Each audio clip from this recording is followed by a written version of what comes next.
Hey, what's going on, guys? Black Wolves Gaming here, and today we're going to be taking a look at the KSP 45 in Cold War. It's my go-to gun as of recent.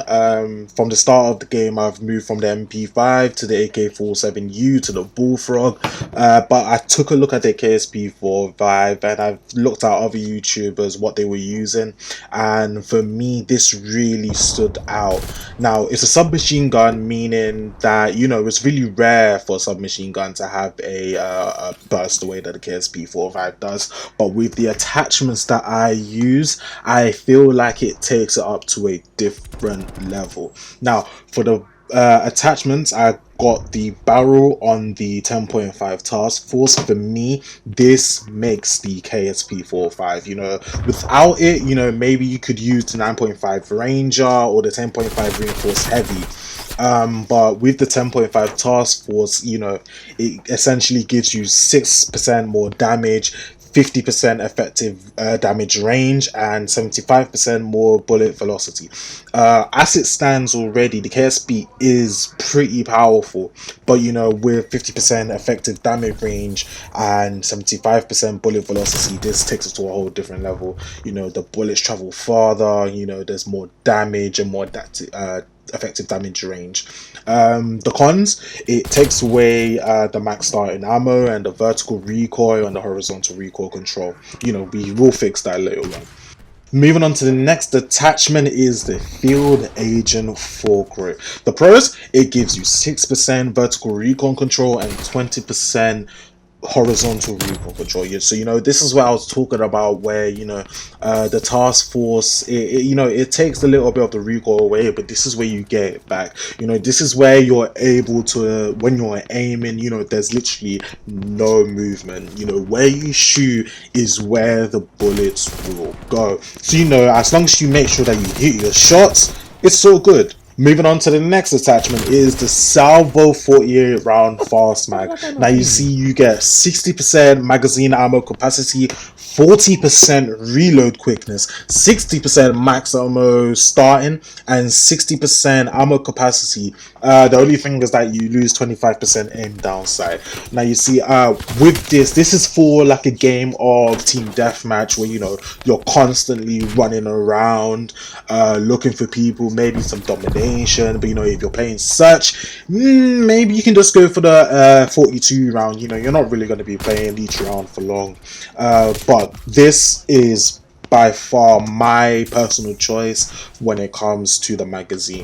And would you look at that? That's not the KSP-45, that's the M16, but I thought that was a little funny, so I just wanted to point out to that. The next attachment for it is the handle. It's the SASR Jungle Grip. Like before, you lost 25% aim downside, you get 15% back, so it's a little bit better. And with 80% flinch resistance, you can't really ask for much. If someone's shooting at you, you don't really shake up that much while you're aiming in, and that's all that you could really ask for. It's so important to have flinch resistance, especially on Call of Duty Cold War. Moving on to the M16 now. For the first attachment, I use the 20.5-inch task force. 40% damage, 50% effective damage range, and 50% velocity. And we all know about how the tactical rifles are this year. It is so OP. So being able to have 40% damage and 50% effective damage range with 50% velocity, you've basically pack a punched. If you're a fan of zombies, if you've played zombies along the year, I'm sure a lot of you have, that it adds so much to the gun. So with this barrel, it's basically shreds, especially if you get a headshot. Moving on to the next attachment, it is the Field Agent Foregrip. It's very similar to the KSP with a burst. The gun likes to shake. So with this, it keeps it straight. As long as you aim well and you aim for the right places, you don't want to be aiming for legs, chest or above.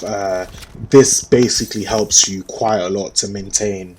Onto the next attachment, it is the 45 round, 50% in magazine ammo capacity, max starting ammo, and ammo capacity.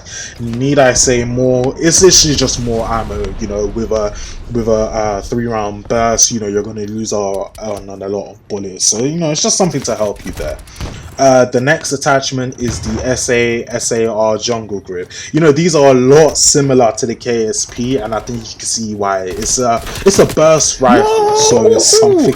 That was the first time I died. So that's why I was screaming like that. I died. But yeah, it's the same 20% aim down Yeah, I was sight time concentrating, bro. and 80% flinch I resistance. fucking So forgot. you know, it's literally just to make sure you hit your shots and you aim well. With the optic, I do use the roll and cross 4 times. The reason for me using this is that this gun is basically just for me to see long range. You know, I'm not the best at long distance shooting, so this is just to help me. You know, you've got the Cobra Red Dot or the Axial Arms 3 times, or the Mill Stop or the Vision Tech 2 times. You know, it really depends on your preference. Even if you prefer the Iron Sight, go with the Iron Sight. You know, for me, this is literally just my long range, just to make sure I hit those shots a little bit better and make sure I aim for the head. You know, as we come towards the end of the game, I just wanted to talk through a bit of the gameplay and talk about, you know, some of the perks that I use. I use the Flat Jacket, the Assassin, and the Ninja. You know, for the way I play, I mostly go behind enemy lines, try and catch them out from behind. You know, as you can see from a lot of the gameplay here. I also use the Stim Shot, the Semtex, and the Field Mic. I mostly use the field mic just in case I'm trying to scope people out with my M16, just to make sure that people don't kind of like run in behind me. The Semtex, don't really have a preference on that. If you want to use the frag grenade, you know, it's all preference. The stim shot for me is just the most important in the game, because the way the game is this year, you can kind of get shot from all kind of directions. So being able to, you know, replenish your health, especially how if you shoot someone or if you kill someone, there's usually someone nearby. You know, it's very beneficial. You know, as we're 6 kills away from the end of the game, I just wanted to say thank you for watching. Everyone that I've played with, I'll leave their YouTube link in the description below. If you like the video, please give it a like, subscribe, and click on the alarm bell so you know when I upload. And take care. Um,